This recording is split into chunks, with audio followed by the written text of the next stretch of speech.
السلام علیکم بچو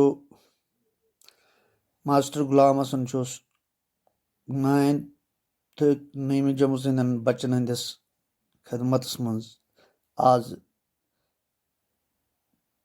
پنُن نوٚو ٹاپک ہٮ۪تھ حٲضر۔ بچوں، آپ جانتے ہیں ہم نے پڑھا ہے اپنی اردو کتاب میں ایک لیسن، ایک سبق دیوان مرحوم کی یاد میں، دیوان مرحوم کی یاد میں۔ آپ جانتے ہیں بچوں کہ دیوان مرحوم کی یاد میں ایک مضمون ہے جو شمیم احمد شمیم نے لکھا ہے۔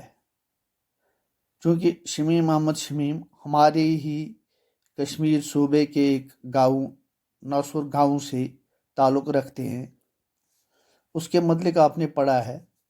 اور شمیم احمد شمیم نے اس مضمون کو کا خاکہ جو ہے وہ 2 حصوں میں ہمارے سامنے پیش کیا ہے۔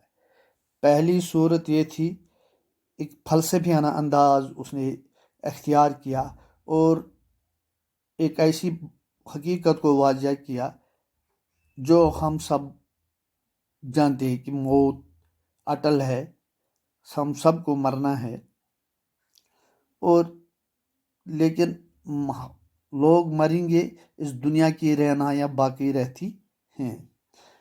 اسی طرح اس نے دوسرے پہلو میں اپنے دوست عبدالقدیر دیوان کی شخصیت کے اہم پہلو کو اجاگر کیا، جو شوپین کے ایک گاؤں چوگام کے رہنے والے تھے۔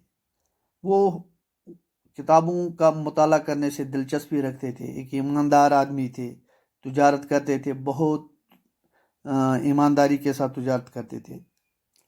یہ آپ وہ جب کسی محفل میں اگر دینداروں کی محفل ہوتی ہے تو وہ دین کی باتیں کرتے تھے، جب یار دوستوں کی باتیں ہوتی ہیں تو ان میں وہ رندانہ انداز اختیار کرتے ہیں، لیکن رند اور مومن میں کوئی فرق نہیں کرتے تھے۔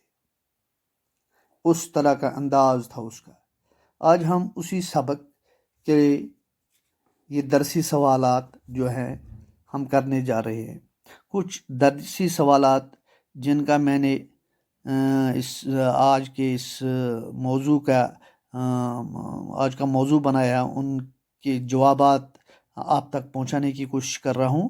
آپ دیکھیے، سنیے اور پھر اپنی نوٹ بکس میں یہ جوابات لکھیے اور ان کو غور سے پڑھیے۔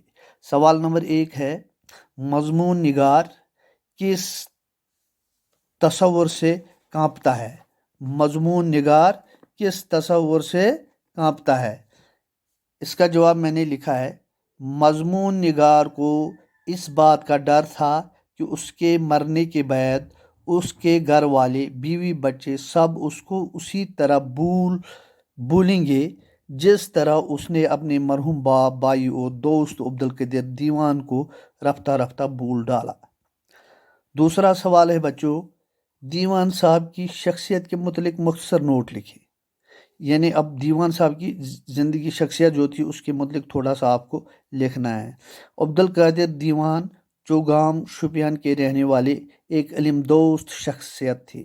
وہ مطالعہ کا بہت شوق رکھتے تھے۔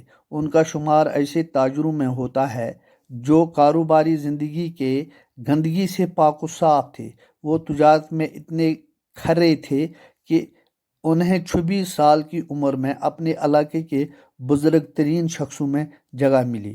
وہ مذہبی آدمی تھے، اہل دین کی محفل میں مذہبی باتیں اور دوستوں کی محفل میں رندانہ گفتگو کرتے تھے، اور یہ سب اس انداز میں کہ مومن اور رند میں کوئی فرق نہیں ہوتا تھا۔ اور تیسرا سوال ہے بچوں، تشبیہ کسے کہتے ہیں؟ جب دو چیزوں کو آپس میں مشابہت ہوتی ہے تو ہم